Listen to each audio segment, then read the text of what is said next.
الحمد لله نحمده ونستعينه ونستغفره ونؤمن به ونتوكل عليه ونعوذ بالله من شرور أنفسنا ومن سيئات أعمالنا من يهده الله فلا مضل له ومن يضلله فلا هادي له ونشهد أن لا إله إلا الله وحده لا شريك له ونشهد أن سيدنا وسندنا ومولانا محمدا عبده ورسوله صلى الله تعالى عليه وعلى آله وأصحابه أجمعين.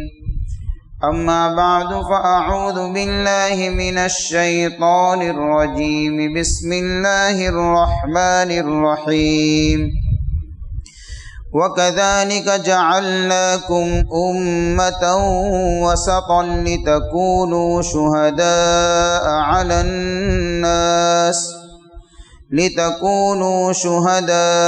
على الناس ويكون الرسول عليكم شهيدا. صدق الله مولانا العظيم. وكذلك اور اسی طرح جعلناکم ہم نے تم کو بنایا امتا وسطا معتدل امت لتکونوا شہداء تاکہ تم گواہ بنو یعنی قیامت کے دن علی الناس لوگوں کے اوپر ویکون الرسول اور رسول تم پر بنے علیکم شہیداً گواہ. یہ ہے سورۃ البقرہ آیت نمبر 143 کا کچھ حصہ. یہ مکمل آیت نہیں ہوئی ابھی، یہ آیت لمبی ہے. اس آیت کے اندر اللہ تعالیٰ نے امت محمدیہ کی فضیلت کو بیان فرمایا ہے. اوپر کی آیت کے اندر جس طریقے سے کعبۃ اللہ کی فضیلت کو بیان فرمایا کہ روئے زمین پر سب سے بہترین جگہ خانہ کعبہ، اس کو اس امت کے لیے بطور قبلہ کے منتخب فرمایا. اسی طریقے سے ابھی یہ مضمون خانہ کعبہ کے متعلق چل رہا ہے. بیچ میں اس مضمون کو لائے کہ جس طریقے سے خانہ کعبہ یہ افضل قبلہ ہے، اس طریقے سے اللہ تعالیٰ نے اس امت کو اعتدال والی شریعت عطا فرما کر افضل امت کا شرف عطا فرمایا ہے. اور اسی طرح یعنی جس طریقے سے ہم نے خانہ کعبہ افضل قبلہ ہونا تمہارے لیے مقرر فرمایا، اسی طرح امت محمدیہ کو معتدل امت بنا کر ایک فضیلت تم کو بھی عطا فرمائی، افضل الامم بنایا تم کو. چنانچہ اللہ تعالیٰ فرماتے وَكَذَلِكَ جَعَلْنَاكُمْ أُمَّةً وَسَطًا، اور اسی طرح ہم نے تم کو بنایا معتدل امت، اعتدال والی، یعنی جس کے اندر اس کے اخلاق دیکھو، اس کے عقائد دیکھیں، اس کی عبادتیں دیکھیں، اس کے معاملات دیکھیں گے، اس کے اوصاف دیکھیں گے جو اس امت کو عطا فرمائے ہیں. ہر چیز کے اندر اعتدال نظر آئے گا، نہ اس میں افراط ہے نہ اس میں تفریط ہے، یعنی نہ حد سے زیادہ غلو ہے اور نہ حد سے زیادہ کمی ہے، کوتاہی ہے. ہر عمل کے اندر اعتدال نظر آئے گا. ایسی امت اللہ نے بنایا، اور امت بنایا ہے یعنی اس کی پہچان امت ہونے سے ہے. اس کی پہچان کسی خاندان، قبیلے اور اس طریقے سے حسب نسب اور ملک و قوم کے ذریعے سے رنگ و نسل کے اوپر اس کی پہچان نہیں رکھی ہے، بلکہ اس کی پہچان اسی وقت بنے گی جب لوگ امت بن کر جئیں گے. خاندانی تو صرف تعارف کے لیے ہے، دوسری نسبتیں صرف انسان کی پہچان کے لیے ہے، باقی امت کی پہچان امت ہونے سے ہوگی، گروہ بندی سے اس کی پہچان نہیں ہوگی. امتن ایسی زبردست اللہ نے جماعت تیار کی حضور پاک صلی اللہ علیہ وسلم کے مبارک ہاتھ پر. کیوں بنایا ایسی امت، اعتدال والی امت کیوں بنایا؟ اس لیے بنایا کہ جس طریقے سے دنیا میں یہ شرافت ملی اس امت کو کہ ہر چیز میں اعتدال عطا فرمایا، اسی کی برکت سے کل قیامت کے دن بھی اللہ یہ شرافت اور یہ فضیلت اس امت کو عطا فرمائیں گے۔ کیا فضیلت عطا فرمائیں گے؟ کہ یہ امت دوسرے لوگوں کے اوپر بطور گواہ کے کھڑی کی جائے گی۔ یہ امت دوسری امتوں کے متعلق گواہی دے گی۔ اب ظاہر سی بات ہے، اللہ کے دربار کے اندر بطور گواہ کے ایمان والوں کو کھڑا کیا جائے، اس سے بڑی شرافت اور کیا ہوگی؟ اور اس امت کے اوپر ان کے نبی گواہی دیں گے کہ بھئی میری امت جو بھی کہہ رہے وہ صحیح اور حق ہے۔ چنانچہ روایتوں سے پتہ چلتا ہے کہ جب اللہ کے دربار لگے گا تو اللہ تعالیٰ کے دربار کے اندر ہر نبی اپنے اپنی امتوں کے ساتھ میں پیش کیے جائیں گے۔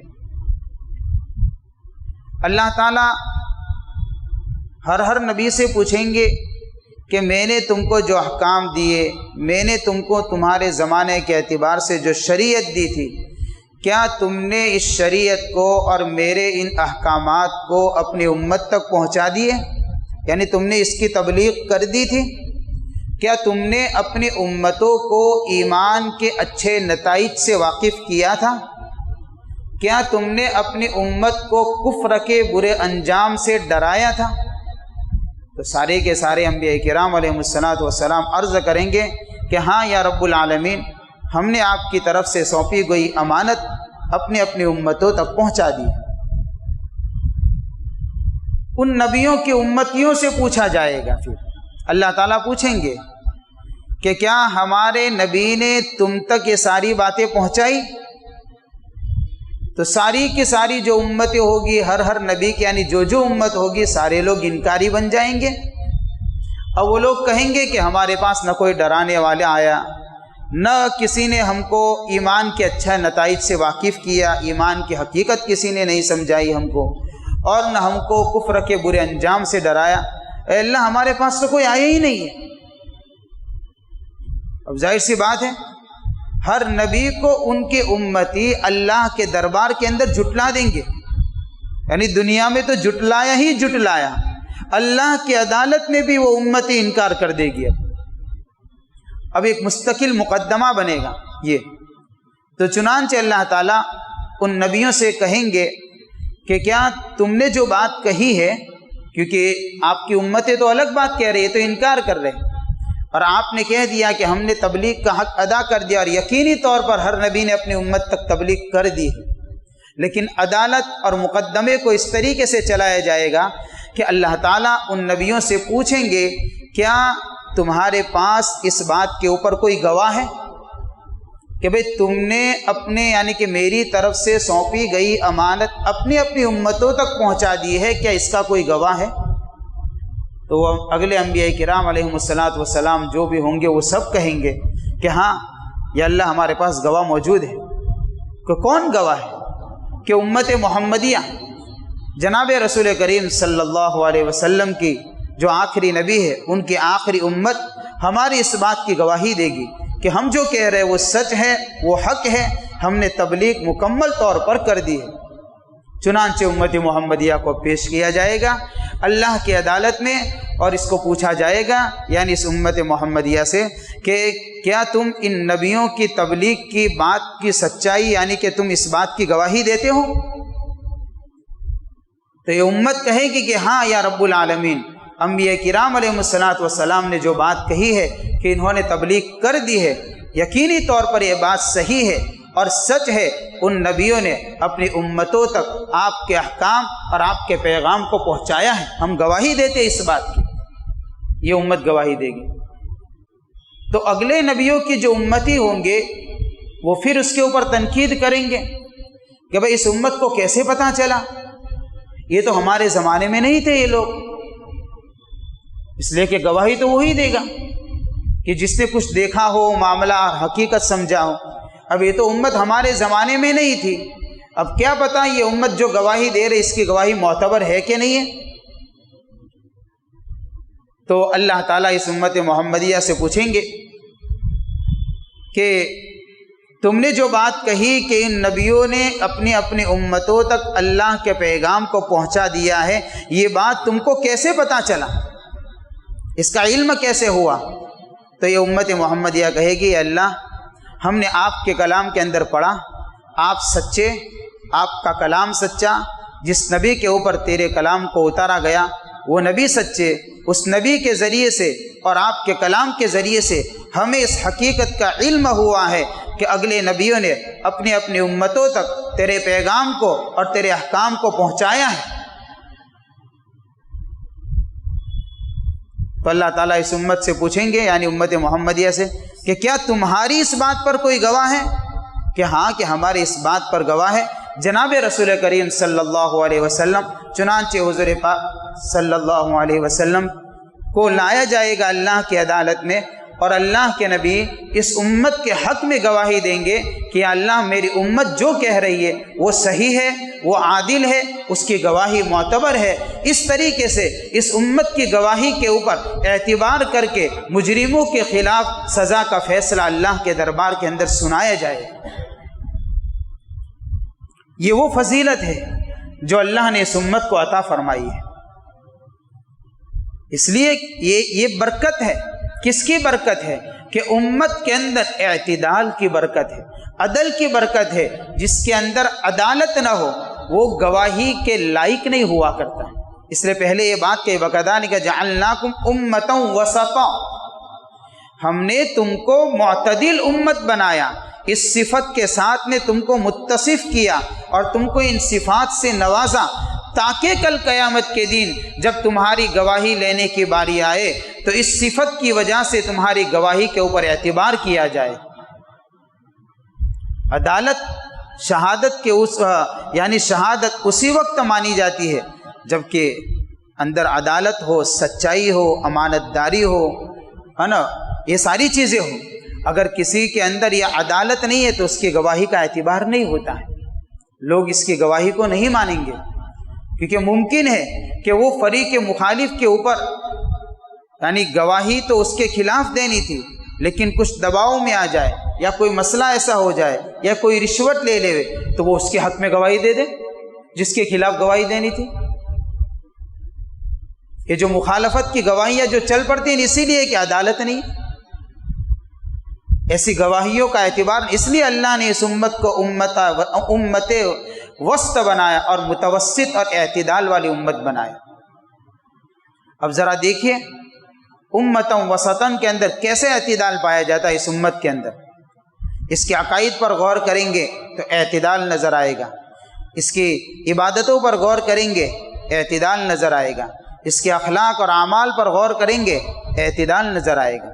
چنانچہ ایک مثال عقائد ہی کی لے لیجئے کہ عقائد، اس امت کے عقائد ایسے ہیں کہ جو اگلی امتوں کے مقابلے میں اس کے عقیدے کے اندر اعتدال ہے، نہ اس میں افراط ہے نہ تفرید ہے۔ کیسے؟ کہ ذرا اگلی امتوں کے عقائد کے اوپر غور کریں۔ اہل کتاب نے اس کے اندر کوتاہی کی، کتنی کوتاہی کی؟ یہاں تک کوتاہی کی کہ انہوں نے انبیاء کو قتل کر دیا۔ یہ حد سے زیادہ بڑھ گئے، یہ اعتدال سے ہٹ گئے، انبیاء کے شان میں گستاخی کی، ان کی رسالت کا انکار کر دیا اور طرح طرح سے ستایا۔ اتنا ہی نہیں بلکہ جب محبت کرنے پر آئے اور گلو کرنے پر آئے تو گلو یہاں تک کر دیا کہ نبی کے درجے کو نہ سمجھتے ہوئے اس نبی کو بندگی کے رتبے سے ہٹا کر فرزندی والے رتبے پر بٹھا دیا۔ وقالت الیہود عزیر ابن اللہ، چنانچہ یہودیوں نے کہہ دیا کہ عزیر اللہ کے بیٹے ہیں، یہ بھی اعتدال سے ہٹ گئے۔ نصارہ نے کہہ دیا کہ عیسیٰ علیہ السلام اللہ کے بیٹے ہیں۔ تو یہ عقائد کے اعتبار سے غور کریں گے تو ان کے اندر یہ نقص نظر آئے گا، اعتدال سے ہٹے ہوئے عقیدے ہیں ان کے۔ اب اس کے مقابلے میں اس امت کے عقیدے دیکھیں کہ اس امت نے رسول کریم صلی اللہ علیہ وسلم سے عشق اور محبت کا حق ادا کیا، یعنی ایسی محبت کی، ایسا عشق کیا اور آپ کے اوپر اپنی جان مال اور اولاد ہر چیز کو قربان کرنا اپنے لیے اس امت نے ایک باعث فخر سمجھا، لیکن رسول کو رسول ہی سمجھا، خدا کو خدا ہی سمجھا۔ رسول کو بڑھا کر خدا تک نہیں پہنچایا، اور یہ امت خدا کا انکار نہیں کر رہی ہے، یعنی اس نے خدا کو خدائی کے درجے میں رکھا، رسول کو رسالت والے درجے میں رکھا۔ یہ اعتدال ہے۔ تو عقائد کے اعتبار سے دیکھیں گے تو اس امت کے عقیدے کے اندر اعتدال، ایسی بہت ساری مثالیں نکل سکتی ہے۔ ایسے ہی عبادت کے اعتبار سے دیکھیں گے تو بھی اعتدال نظر آئے گا اس امت کے اندر۔ ذرا اگلی امتوں کی عبادتوں کا حال دیکھیں کہ انہوں نے عبادت سے جان چھڑانے کے لیے اللہ کے احکامات کے اندر ترمیم کی، اس کو بدل دیا، بلکہ اللہ کے حکموں کو دنیا کے چند ٹیکوں کے بدلے میں اس کا سودا کر دیا۔ اپنی مرضیات پر چلنے کے لیے، اپنی خواہشات پر چلنے کے لیے اور عبادت کی راہ سے ہٹ گئے، غلط فتوے صادر کیے اس کے اوپر، اور اس کے اوپر رشوتیں لی۔ اور جب عبادت کرنے کے اوپر آئے ایک گروہ، تو اس نے عبادت کا مفہوم ایسا سمجھا کہ بھئی بستی اور سارے رشتوں کو توڑ پھوڑ کر جنگل کی طرف چلے جائے، رہبانیت اختیار کر دی، اور اللہ کی جو نعمت حلال تھی ان نعمتوں سے بھی فائدہ اٹھانا اس نے عبادت کے خلاف سمجھا، رہبانیت اختیار کر دی۔ عبادت تو جو کرنے پر آئے تو اس طریقے سے کیا، اور چھوڑنے پر آئے تو اس طریقے سے۔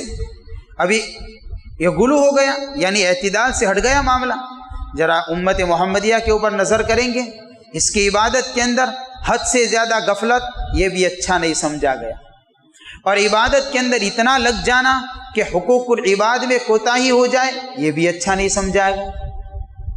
شریعت نے یہ بھی نہیں کہا کہ تم سارے رشتوں کو توڑ کر جنگل میں چلے جاؤ، جس طریقے سے رہبانیت ہوتی تھی، یہ بھی نہیں کہا گیا۔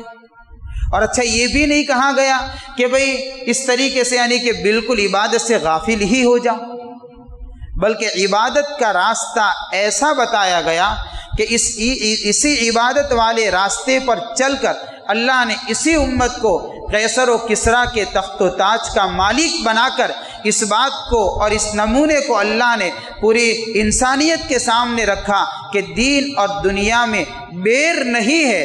اس کا مذہب اور دین صرف اس کا نام نہیں ہے کہ مسجدوں اور خانقاہوں کے گوشوں میں چلا جائے آدمی اور اسی میں اللہ اللہ کرے، بلکہ دین نام ہے کہ جو وزارتوں کے اندر ہو، دین نام ہے جو دفتروں کے اندر بھی ہو۔ دین کی حکمرانی بازاروں میں ہوا کرتی ہے، دین کی حکمرانی عمارتوں پر بھی ہوا کرتی ہے۔ یہ دین وہ ہے، یہ عبادت کا راستہ وہ ہے جس نے بادشاہی میں فقیری سکھائی اور فقیری میں بادشاہی سکھائی۔ یہ اعتدال والا راستہ دکھایا عبادت کے لائن سے۔ اس لیے اللہ والے فرماتے ہیں کہ اللہ سے ڈر کر زندگی گزارنا، جس کو ہم تقویٰ کہتے ہیں۔ اعتدال ضروری ہے ہر چیز میں، عبادت میں اعتدال ضروری ہے۔ اب کوئی آدمی ایک تو نیڈر ہو جائے اور اتنا بے خوف ہو جائے، اتنا بے خوف ہو جائے کہ اللہ کی بغاوت کرنے پر آ جائے، اللہ کے احکام کو توڑنے پر آ جائے، تو یہ بھی بری چیز ہے، یہ بھی غلط چیز ہے، یہ انتہائی قسم کی نافرمانی ہے۔ اور کوئی آدمی تقوی اختیار کرنے پر آیا اور اللہ کا خوف پیدا کرنے پر آیا، لیکن اس نے اللہ کا خوف اور اللہ کا ڈر اتنا پیدا کیا کہ اللہ کی رحمت سے بھی مایوس ہو گیا، تو یہ بھی یعنی کہ نا امید ہو گیا، تو یہ بھی تو بری چیز ہے۔ تقوی تو دونوں کے درمیان کے راستے کا نام ہے کہ نہ اتنا جری ہو جانا ہے کہ بندہ نافرمانی کے راستے پر چلا جائے، اور اللہ تعالیٰ کا ڈر اتنا پیدا کرنا ہے جو اس کو اللہ سے قریب کرے اور اللہ کی رحمت کا اس کو امیدوار بنا دے، نہ یہ کہ وہ اللہ کی رحمت سے نا امید ہو جائے۔ اس کو بھی تقویٰ نہیں کہیں گے پھر۔ تو یہ ہے عبادت کا راستہ اعتدال والا سکھائے۔ معاشرت کے اندر دیکھیں گے تو بھی اعتدال نظر آئے گا کہ پہلے زمانے کے اندر عورتوں پر ظلم ہوتا تھا، ان کے حقوق چھینے جاتے تھے، انسانیت کے حقوق سے لوگ ناواقف تھے، بچیوں کو زندہ درگور کیا جاتا تھا۔ اس شریعت نے اعتدال بتایا، عورتوں کے حقوق بتایا، جن بچیوں پر اور جن یعنی کہ اس قوم کے نازک صنف کے اوپر جو زندہ درگور کرنے کا ایک غلط رواج چل پڑا تھا کہ اس سے حفاظت دلائی، اور اس سے گویا یعنی شریعت نے آ کر ان بچیوں کے فضائل بیان فرمائے، اس کی تربیت کے اوپر انعام بیان فرمائے۔ تو معاشرت کے اندر بھی اعتدال نظر آئے گا، مالی معاملات میں دیکھیں گے تو بھی اعتدال نظر آئے گا۔ کہ کسی زمانے میں لوگوں نے، جیسے عام طور پر یہ بیماری ہمارے زمانے میں بھی ہوتی ہے کہ لوگوں کے سامنے صرف مال و دولت کو جمع کرنا ہوتا ہے کہ پورا مال پوری دولت سمیٹ کر میں اکیلا ہی لے لوں، لوگوں کی خوشحالی بدحالی سے آنکھیں بند کر دینا، اس طریقے سے نہ حلال کی تمیز رکھنا نہ حرام کے اصول کو مد نظر رکھنا، بس خالی دولت کو جمع کرنا اور صرف میری ہی ملکیت ہو جائے، یہ اعتدال سے ہٹا ہوا راستہ ہے۔ اللہ نے اعتدال بتایا کہ دولت کو جمع کرنے کا مطلب یہ ہے کہ دولت کو دیکھ کر مقصد زندگی کو نہ بھول جائے،